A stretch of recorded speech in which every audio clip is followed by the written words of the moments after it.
kita kongsikan 12 perkara di mana kalau korang tak bersedia untuk buat 12 perkara ni, bermakna korang tak bersedia lagi untuk into better relationship ataupun into real relationship. Okay, so first, kalau korang nak bersedia untuk mingle dengan new people ataupun berjumpa dengan new people, okay.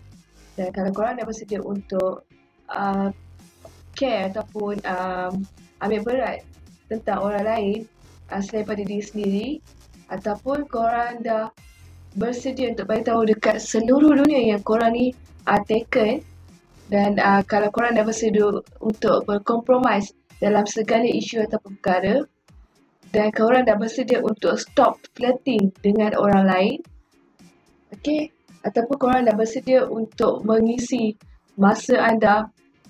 buang masa anda dengan seseorang, dan adakah korang dah bersedia untuk put in effort during sex. Kalian ni, kalian belum kahwin, kalian yang akan berkahwin, dan adakah korang dah bersedia untuk try new things, ataupun korang dah bersedia untuk membantu mereka dalam segala hal, dan adakah korang dah bersedia untuk membuat relationship tu menjadi sangat-sangat serius. Kalau korang dah bersedia perkara-perkara yang saya sebut tadi, maknanya korang dah boleh cari boyfriend baru. Kalau tak sedia lagi nak tinggal semua benda tu ataupun nak buat benda tu semua, korang not ready yet.